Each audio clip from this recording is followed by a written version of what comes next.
I am here with Brent Summers, head coach for swimming, and we're gonna chat with Brent a little bit. Another episode of catching up with coaches. I know from my perspective, I don't get to see anyone in the hallways, and I know our coaches they don't get to see anyone either. So we're just catching up and see what's been going on. So Brent, for swimming, you guys were fortunate enough to finish your season. So why don't you just give us a little recap of the season and how it went, and maybe some of your thoughts? Yeah. Season went great. We were very lucky that we were able to finished up in February. I thought we had a great year. This was my second year as head coach, and it's a long season, right? September to February, but we did real well. We had 10 first year swimmers that came in and integrated really well into the team, and I was really happy with that. And at conference, we swam really well. I had a lot of compliments from other coaches about saying how well our team looked, which was really nice. I took that to heart and that we had prepared them the right way. And, ultimately broke some school records, which was great. Nikki Cates got the 200 IM on the women's side. And then you had Ben Fritz, who set three school records, tied one, but it's broke two. And then Derek Ludwig with the 100 fly. And then Ben, Derek, Daniel Fang, and Alex Hogan set the 800 free record again this year. So all in all, it was really good. Really looking forward to next season as well. So we're into our fourth week. I think that we're starting our fourth week of quarantine. Um, Yep. have you been in touch with your team, and how are they handling it, and how are things going with your team? Yeah, we've done a couple Zoom calls now. We've done two, just kind of optional meetings. We did one over what was their spring break, and then one last Thursday. We'll do another one this weekend, and those are just optional, open to them to come in and see their teammates because, like me and like you, they're not seeing anybody right now. So that's been really good. Erin and I have pretty much touch based every day. Her or I are texting, or we do a Zoom call maybe once or twice a week. Um, and so then we also are texting the team quite a bit. They're adjusting, I think, just like we all are. I would say the first week, that week before spring break, what was that, like March 16th? That was a pretty rough week for some of them with the transition to going online, and they weren't necessarily ready for that. Plus, they're moving out of the dorms. They were taking, some of them were taking midterms. It was just not a really good situation for them. So I was glad that next week was spring break. They kind of let them get themselves settled a little bit, and then now they're into this next couple weeks here of school, and I think they're doing better with it. As from an academic standpoint, I think they're doing a lot better. Obviously, they miss seeing their teammates and their friends, and we miss seeing them too. Right. How many?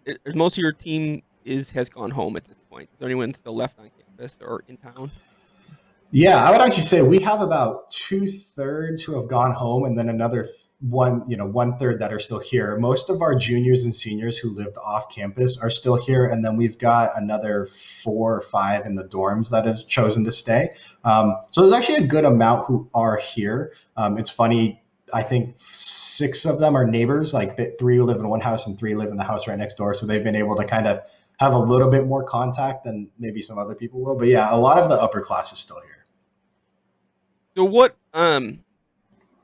How has quarantine changed? I mean, you touched a little bit on it, but how has it changed what you're doing?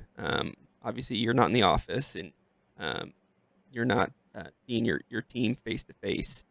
So what has changed for your day to day?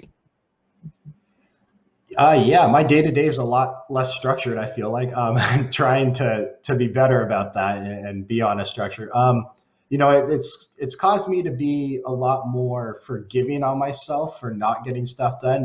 Being at home with my wife and our 6-month-old son has been a little bit of a challenge, having to make sure that he's taken care of first and foremost, and then that we're taken care of. But it's a lot. Like you said, I don't get to see the team. We run swim lessons. That's one of the big things we do for the community, and we don't get to do that, and so we don't get to see our team in that way. And so that's been tough. And I try to do the texting because not replace that face-to-face interaction, but at least let them know that like, hey, I haven't forgotten about you, and to check in to see how they're doing, obviously. But on the administrative end and the recruiting end, the recruiting really hasn't changed. It's just now it's all digital communication. So I've been texting our commitments and just seeing how they're doing.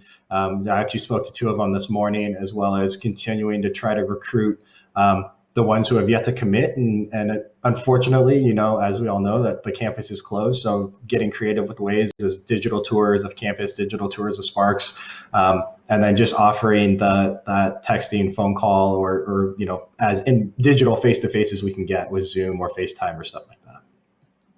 Yeah, well, I can tell you as a parent who has enjoyed the swim lessons that we're missing those on our side too. I got a little one who was really upset that she didn't get to have swim lessons. So, Yeah, we miss Lucy for sure. so looking forward, and we're kind of we're looking into the crystal ball here. Who knows what's going to happen? What do you see coming up in the next couple months, and what are you expecting, and where does that kind of lead the swimmers coming into the fall? Yeah, I think looking forward, if you listen to the news, none of us really know what's going to happen with COVID-19. I think the best case scenario that we can hope is that the predictions about, the maybe the summer doing better for suppression of that is true, and that we do see a reduction in cases. I think regardless of where we come out, it's going to be different, right? Like everybody across the board for our sport is out of the water right now. So we got to get creative with dry lands, get creative with if you can be in the water, like if you have a backyard pool or if the river is really close or the ocean even, being responsible with that. I'm not encouraging anybody to go out and disregard a stay-at-home order. But if I've seen a few videos on Instagram and other social medias of people hooking up bands to themselves and swimming in their pools, kind of like a makeshift infinity pool. So from an athletic standpoint, we're all going to be in the same boat. We won't have been in the water for a very long time. And it's going to be those who found a way to focus on their overall fitness and athleticism that I think are going to benefit. Looking forward from the recruiting end, it really doesn't change too much as far as our plan for communication. As I just mentioned, we'll keep talking with the 2020s until they're ready to fully commit to us or to somebody else, and then keep working on our 2021s as we be going through our plan here. But I tell you, I'm looking forward to summer. Again, if everything goes well, to hearing that the team's doing well, enjoying their summer break, and then ultimately in the fall, if we're full go, looking forward to that September when we can all be back together and back in the pool, and hopefully put a lot of this behind us. So yeah, that's a downer. um, well, who knows what's going to happen, and hopefully we'll be somewhat back to normal in the fall, but we'll just have to wait and see. We'll lighten things up a little bit, and we're going to end this with a quick game of this or that. All right. So, I'm gonna give you two things, and you just tell me which one. And if you've got a strong opinion on why, I would love to hear that as well. This or that, cardinal or gold? Cardinal. Only because I think we've talked about this. I think our gold looks a little banana yellowy to me. But Cal Poly, which is where I graduated, we had the same kind of gold, and I wasn't a fan of that one either. So by default, Cardinal. um, home meet or away meet? Home meet. Although away meet when we have a lot of fans. We've had a lot of families from the Seattle Tacoma area over the years, and they make when we swim at UPS or PLU not feel like a total away meet. But home meet for sure with our fans, and being able to just be at home is great. Sprints or distance? I'm gonna be biased and say sprint because I was a sprinter in college, but I truly, truly respect all our distance swimmers for what they have to do. The fact that we consider their shortest event a 500, which was 10 times more than I ever wanted to do. I got a lot of respect, but distance for sure, or sprint for sure. Bus trip or a plane trip? You guys don't go on many plane trips, but bus trip or a plane trip? Yeah, Personally, plane trip because I want to get from A to B as fast as I can. But bus trip, I think for the team, they do get to spend a lot of quality time together. A lot of our first years mentioned how much they like the bus trip this year, and a lot of our returners, it is kind of a highlight for them. The Walla Walla Spokane trip is very, very long, but it's also a lot of time to spend with the team. So I think for them, bus trip, but for me, it's plane trip. Last one, swimming or swimming and diving? Ooh, that's another hard one. So I think for me, swimming, just swimming straight up. That's what we have here at Willamette. Although, again, for my collegiate career, it was swimming and diving. Cal Poly had a dive team. They weren't as integrated as I think looking back would have been nice to, but when it came time to, just because their sport's so different, right? They go to different meets. Dual meets are not. We have the breaks, which are supposed to be diving breaks, but you never travel with your divers actually to a dual meet, at least in our conference. But at conference, it is really fun to be able to go and support the divers during their time and know that they're scoring points toward your overall team score. So I'd say swimming just because the sport of diving for me was such a small thing, but diving is a very cool sport, and it is awesome for those programs that are able to have both. And diving's not on the international level. It's not. I mean, they're considered separate sports, right?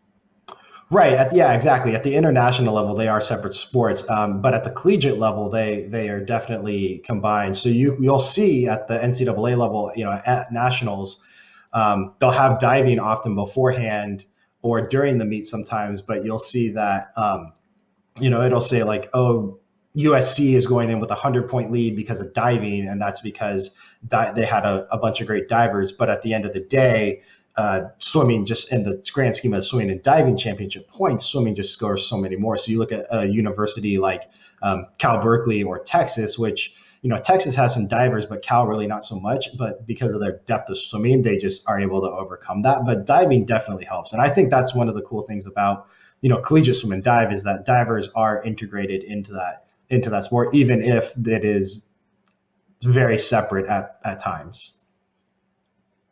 So that wraps up this episode of Catching Up with Coaches. Thanks for joining us, and hopefully we will be able to see each other actually in person at some point in the near future. Yeah, for sure. Thanks, Chris. Appreciate it. Go Bearcats.